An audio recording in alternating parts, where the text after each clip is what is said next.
నాకు 2 వదినలు 2 అక్కలు, అందరం ఉమ్మడి కుటుంబం 14 మంది చెన్నైలో ఉండేవాళ్ళం. నేను షూటింగ్లకు వెళ్ళి సంపాదిస్తూ ఉండేదాన్ని, చాలా బిజీ ఉండేదాన్ని, డాన్స్ ప్రోగ్రామ్స్ చేస్తూ బిజీగా ఉండేదాన్ని. ఎప్పుడైనా వంటింట్లోకి వెళ్ళినా కూడా నువ్వెందుకు వంటింట్లోకి వస్తావు, వెళ్ళి రెస్ట్ తీసుకో అనేవాళ్ళు. అసలు రేపు పొద్దున ఏదైనా అవసరం వస్తుంది అత్తవారింటికి వెళ్ళాకో, లేకపోతే ఇది ఒంటరిగా ఉండిపోయి చేసుకోవాల్సి వచ్చిన సందర్భం వస్తుందని ఎవరూ ఆలోచించలేదు, నాకు అస్సలు లేదు. అది నేను ఒక ఏదో డబ్బు సంపాదించే యంత్రంలాగా అయిపోయినా నేను. అంత ఎఫెక్షన్స్, అంత ఎథిక్స్, వాల్యూస్ అలా అంత పరిసరాల్లో నేను పెరగల. మనకి వచ్చిన విద్య ఒకటే, వెళ్ళాలి, యాక్ట్ చేయాలి, కుటుంబాన్ని చూడాలి, అంతే. ఎవరు నాకు నేర్పించలా. ఇప్పటికి కూడా అందరూ అంటారు, ఎలాగా నువ్వు ఒక్కదానివి, ఎవరైనా నా మామయ్య కొడుకుంటాడు నాతోటి, భాస్కరు. మార్నింగ్ లేస్తే 4 గంటలకు పూజ అయిపోతుంది వాడిది, బ్రహ్మీ ముహూర్తంలో. ఇక నేను ఎప్పుడు లేస్తే అప్పుడు షూటింగ్ ఉంటే పెందరాడే లేచి ఒక దండం పెట్టుకుంటాను, లేకపోతే ఎప్పుడు లేస్తే అప్పుడే దండం. పూజలు పునస్కారాలు చేయడం కానీ, చెన్నైలో ఉన్నప్పుడు బాబా హారతిలో 4 చేసేదాన్ని. చాలా చాలా పీక్లో ఉండేది భక్తి. నీరసం వచ్చి పడిపోవడాలు, ఆ తెల్లవారుజామున ఆ హారతి చేస్తుంటే ఇంకా తర్వాత ఇది మనకి అచ్చిరాదులే అనుకుని ఒక దండం, ఏదైనా వచ్చిన 4 మంత్రాలు చదువుకుంటా. ఏమి అమ్మ ఇలా ఉండు ఇలా ఉండు ఇలా ఉండు అని ఏమీ చెప్పలేదమ్మ, ఏమి నేర్పించలే. మా పాటికి మేము పెరగడమే అంతే. సో దాంతో వంట రాలేదు. చాలామంది అంటారు సన్యాసులు వంట చేసుకోరు, నిప్పు ముట్టించినా, ఏదైనా కాయగూరలు కట్ చేసినా, ఏమైనా పురుగులు అవి చేస్తాయి, అవి కూడా పాపం వాళ్ళకని అంటారు కదా. అలాగా ఒక రకంగా సన్యాసి జీవితం. ఏమీ తెలియదు నాకు. ఎప్పుడో ఒక కాలంలో కాఫీ టీ పెట్టుకున్నట్టు గుర్తు, ఇప్పుడు అవి కూడా లేదు. ఏం చేస్తావు, ఎవరు లేకపోతే ఆ భాస్కర్ కూడా ఏదైనా పని మీద వెళ్ళిపోయాడు అనుకో, లేకపోతే వాడికి ఏమైనా ఉద్యోగం వచ్చి వెళ్ళిపోయాడు, ఏం చేస్తా, స్విగ్గీలు ఉన్నాయి, ఎదురుకుండా ఉంటారు రెంట్కున్న వాళ్ళందరూ, సంధ్య అని వాళ్ళు, పైన లక్ష్మి అని, జయమ్మ అక్క అనుకుంటూ ఏమి కావాలంటే అవి తీసుకొచ్చేస్తారు పొద్దున కాఫీ దగ్గర నుంచి. ఇంకా నాకేం అవసరం, నేర్చుకునే అవసరం రాలా. ఆ లోటు కూడా నాకు తెలియదు. ఇప్పటికీ నా జీవితము వరమా శాపమా అనుకుంటా నాకే అర్థం కాదు, కన్ఫ్యూజ్. ఒక్కొక్కసారి నాకు నన్నే భుజం తట్టుకుంటా, వరమే నీ జీవితం అనేసి. నిజంగా మ్యామ్, నేను రీసెంట్గా ఒక స్వామీజీని ఇంటర్వ్యూ చేసినప్పుడు, పిల్లలు లేరని చాలా బాధపడుతూ ఉంటారు అంజలి గారు. పిల్లలు అనేది రుణం, ఎవరికైనా మన రుణం ఉంటేనే మనకి పుడతారు.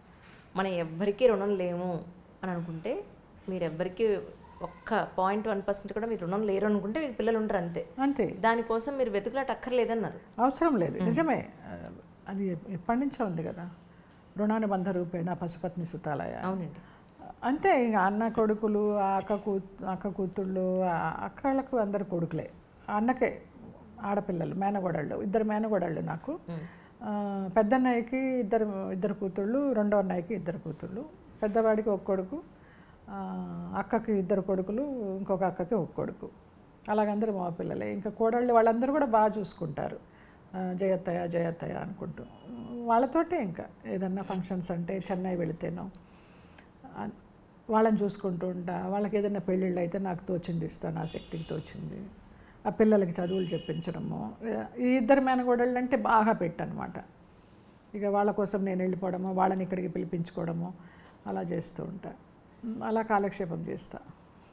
రింగ్ టోను పాట వినగానే ప్రస్తుతానికి మీ మానసిక స్థితి అదేనా అనిపించింది నాకు.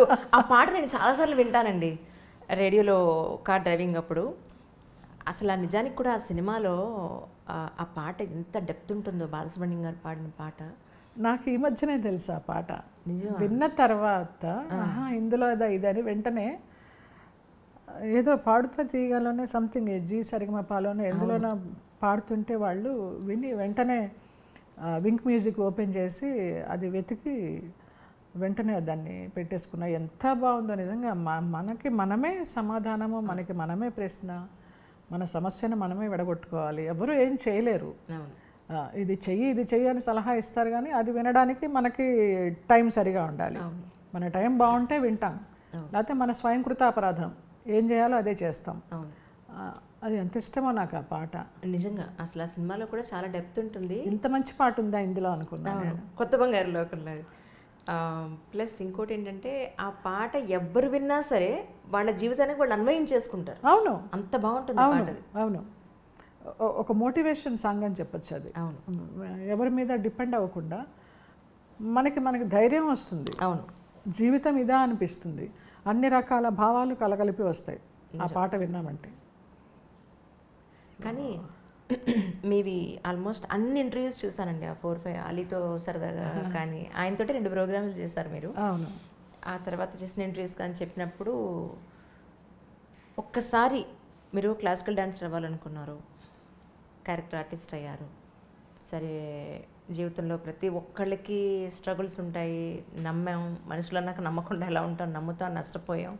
రైట్, ఇప్పుడు ప్రస్తుతానికి ప్రశాంతంగా సంతోషంగా ఉన్నారు.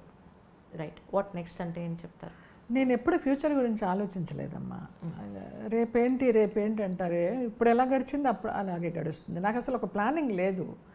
ఎంతోమంది బాగా డబ్బు ఉన్నప్పుడు అక్కడ కొని పడే స్థలం, ఇక్కడ కొని పడే, ఇదిగో ఇవాళ ఎన్ని కోట్లయింది. మనకి ప్రాప్తం లేదు, అంతే. మనకి ఏది ప్రాప్తమో అదే మన దగ్గరికి వస్తుంది. మనం ఎంత ఆరాటపడినా అది ఎన్ని కోట్లున్నా అది మన దగ్గరికి రాదు. ఆ ఫిలాసఫీతో వెళ్ళిపోతూ ఉంటాను. నాకు ఆ కర్మ సిద్ధాంతాన్ని నమ్మితే హాయిగా ప్రశాంతంగా ఉంటుంది నాకు. చాలామంది ఇలాగ ఒంటరిగా ఎంతకాలం ఉంటా ఉంటారు. ఇది ఒంటరితనం కాదు, ఏకాంతం. ఏకాంతంలో ఉన్న ఆనందం అనుభవిస్తున్నానని చెప్తా నేను ఒంటరిని కాదు అని చెప్తా. సో రేపేంటనేది లేదురా, వెళ్ళిపోతుంది. నా ఆయుష్ ఉన్నంత వరకు, ఎంత ఆయుష్ ఉందో తెలీదు, ఆరోగ్యంగానే ఆనందంగానే వెళ్ళిపోతాననే ఒక పూర్తి విశ్వాసంతో బతుకుతున్నాను. అలాగే జరుగుతుందని అనుకుంటున్నాను. ఫ్యూచర్ ప్లాన్స్ అయితే ఏమీ లేవు, లగ్జరీస్ ఏమీ లేవు. ఇప్పుడు అనుకోవడానికి కూడా డబ్బు కూడా లేదు. ఉన్న ఫ్లాటే ఉంది నాకు, 2 పూట్ల తినడానికి ఉంది, ఎవరన్నా వస్తే పెట్టడానికి ఉంది. ఒక కుక్క నాకు రోజు వస్తూ ఉంటుంది ఇంటి ముందరికి. మా వాడి అలవాటు చేశాడు భాస్కర్. అది మా ఇంట్లోనే పుట్టింది కింద సెల్లార్లో. అది ఇప్పుడు ఇంత పెద్దదైంది. దాన్ని దత్తుడు అని పిలుస్తూ ఉంటాను నేను. వచ్చేసి కరెక్ట్గా కూర్చుంటుందమ్మా. సాయంత్రం 6 గంటలప్పుడు దీపాలు పెట్టేవేళ ఇంకా దానికి పెరుగన్నమో పాలన్నమో ఏదో ఒకటి పెట్టేసి మంచినీళ్ళు పోస్తే తాగేసి వెళ్ళిపోతుంది, అంతే. ఎంత కాలంగా జరుగుతుందో ఇది. నాకు అదొకటి చాలా విచిత్రం అనిపిస్తుంది. అది రాకపోతే చూస్తూ ఉంటా, ఇదేంటి ఇవాళ రాలేదు దత్తుడు అనుకుంటా. మా వాడిని అడుగుతా, ఏంటో దత్తుడు రాలేదంటే ఏమో ఎక్కడన్నా దొరికిందేమో దానికంటే. అక్కడ ఉన్నాం మీకు, అక్కడ ఉంది నిజంగాను. ఏంటో చిన్న చిన్న ఆనందాలు అంతే, పెద్దగా ఏమీ లేవు. ఒక్క మానస సరోవర్ వెళ్ళాలి నా జీవితంలో కోరిక, ఒక కోరిక. చాలా వరకు యాత్రలు చేశాను. ఆ మానస సరోవర్ తీసుకెళ్లే వరకు నన్ను ఆరోగ్యంగా ఉంచు. అక్కడికి వెళ్ళిన తర్వాత నీ ఇష్టం, నీలో ఐక్యం చేసుకుంటావా, మళ్ళీ వెనక్కి పంపిస్తావా, ఇంకా ఏమన్నా రుణానుబంధం ఉంటే నీ ఇష్టం అనుకుంటా. అది ఎప్పుడు వెళ్తానో తెలీదు. నెక్స్ట్ ఇయర్ ఏదో రోడ్డు వేస్తున్నారు, చైనా నుంచి వెళ్ళక్కర్లేదు అనేదో చెప్పారు. దానికోసం కలగంటున్నా. అంతవరకు ఆరోగ్యంగా ఉంచని, అంతే. ఆరోగ్యంగా బంగారంలో ఉంటాను. మీరు రమాప్రభు గారిని మళ్ళీ కలిసారండి తర్వాత? లేదమ్మా, ఎప్పుడన్నా ఫోన్లో మాట్లాడతాను. మాట్లాడితే ఆవిడ మూడు సరిగా అంటే బాగా మాట్లాడతారు, లేకపోతే ఇక తెలిసిన విషయమే కదా, దేపి పొడుస్తారు. ఏంటి ఇంకా గుర్తున్నానా, చచ్చిపోయాను అనుకున్నానే నువ్వు ఫోన్ చేయకపోతే అంటారు. కొంచెం ఆ మాటలు వినాలంటే బాధ. సరేలే పెద్ద ఆవిడ అనిపిస్తుంది. ఎప్పుడు ప్లాన్ చేస్తున్నా మదనపల్లి వెళ్ళి చూద్దామని. నేను చిట్టిబాబు గారు వెళదాం బావా అంటూ ఉంటా. వెళదామంటారు, కానీ ఇంకా చూసే సందర్భం ఇంకా ఏమి అందరికీ కలిసి రావడం లేదు. రాళ్లపల్లి గారికి మీకున్న అనుబంధాన్ని ఒకసారి సందర్భంగా తలుచుకుందాం అండి. ఎందుకంటే రాళ్లపల్లి గారితో 2-3 సార్లు నేను మాట్లాడినప్పుడు ఆరోగ్యం సహకరించట్లేదమ్మా, ఈటీవీ వాళ్ళకి ఏదో వంట ప్రోగ్రామ్ చేస్తున్నాను కానీ అస్సలు కూర్చోలేకపోతున్నాను. ఎక్కువ టైము వాళ్ళకు కూడా 15 గంట కూర్చుని ఒక 5 నిమిషాలు చేసి కూర్చుంటున్నాను. ఈసారి మా జయం వచ్చినప్పుడు నేను పిలుస్తాను, మనందరం కలిసి కవర్లు చెప్పుకుందామని 2-3 సార్లు నాతో. నిజంగా వాళ్ళ ఇంటికి వెళ్ళి భోజనం చేస్తుండేదాన్ని నేను. ఈ చిట్టిబాబు గారి ఇంటికి అన్నారు, అనంత్ ఇంటికి, రాళ్లపల్లి గారి ఇంటికి, ఆ చలపతిరావు గారు మధురానగర్లో ఉన్నప్పుడు వాళ్ళ ఇంటికి అందరం కలిసి భోజనం చేస్తూ ఉండేవాళ్ళం. వంటలన్నీ చేసుకుని చక్కగా. ఆయన జల అని పిలిచేవారు, జయలలితని జల అని షార్ట్ ఫామ్లో పిలిచేవారు. ఎక్కువ వంశీ గారి పిక్చర్లన్నీ కలిసి చేసాము. ఆయన బావ అంటూ ఉంటాను. ఆ కూతురుతోటే ఆయన సగం చనిపోయినట్టే లెక్క, అలాగైపోయినారు ఆయన. మంచి ఫ్యామిలీ. భరణి గారికి కూడా గురుతుల్యులు ఆయన. అవునండి, అవును.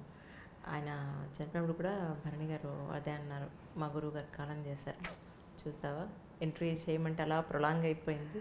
ఆయన ద్వారానే యాక్చువల్లీ నేను ఆయన నెంబర్ తీసుకుని అప్పుడు మాట్లాడడం జరిగిందనమాట.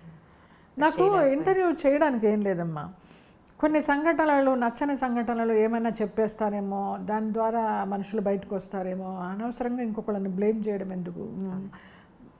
మన టైం ఇంతే, ఇప్పుడు ఫామ్లో లేము, అందుకని మనల్ని ఎవరు అంతగా పట్టించుకోవడం లేదు, చిన్న చూపు చూస్తున్నారు అనే ఒక ఫీలింగ్ ఉంటుంది. కానీ మళ్ళీ వాళ్ళని ఎందుకు బ్లేమ్ చేయడం, వాళ్ళ బిజీలో వాళ్ళు ఉంటారు. మనల్ని గుర్తుపెట్టుకోవాలనో లేకపోతే మనకి క్యారెక్టర్ ఇవ్వాలనో మనల్ని పలకరించాలనో వాళ్ళకి అవసరం లేదు. కానీ ఆ కాలంలో రామానాయుడు గారు వాళ్ళు ఉన్న కాలంలో నిజంగా ఎంత హాయిగా ఉండేదో. ఫోన్ చేస్తూ ఉండేవారు ఆయన, జయలలిత రాజలలిత కాసేపు కూర్చుందాము, కాఫీ తాగిపో, నాకు నిన్ను చూస్తే ఆత్మీయురాల్లాగా అనిపిస్తుంది, ఇప్పుడు వాళ్ళు ఎవరు సరిగా మాట్లాడరని. అట్లా ఏ ప్రొడ్యూసర్ అమ్మా పిలుస్తారు, స్టార్ ప్రొడ్యూసరు. ఇప్పుడు నేను మా టీవీ సీరియల్ పిల్లలే ఏదో చిన్న సినిమా తీసుకున్నారు, రుద్రం కోట అని. అయితే దానికి టైటిల్ లాంచ్ కోసం మోహన్ బాబు గారిని అడిగితే వెంటనే స్పందించి వచ్చారు. నాకు జయలలిత అంటే చాలా ఇష్టము, అమ్మాయి అంటే చాలా గౌరవం అని వచ్చారు, చేశారు. మీడియా వాళ్ళకు కూడా ఆశ్చర్యం. ఆయన వచ్చే నిమిషం దాకా నన్ను సతాయిస్తూనే ఉన్నారు, వస్తారా, నిజంగా వస్తారా అని. అదేంటండి అలాగ అడుగుతున్నారు అంత అపనమ్మకంగా, వస్తానని మాట ఇచ్చిన తర్వాత పెద్ద మనిషి మాట ఎట్లా తప్పుతారు అంటే వాళ్ళందరూ గుసగుసలు ఆడుకోవడం విని నిజంగా నాకు టెన్షన్ వచ్చి చెమటలు పట్టేసినాయి. ఏంటి రారా ఈయనని. కరెక్ట్గా దిగారు, టైంకి దిగారు ఆయన. అప్పుడు వాళ్ళందరూ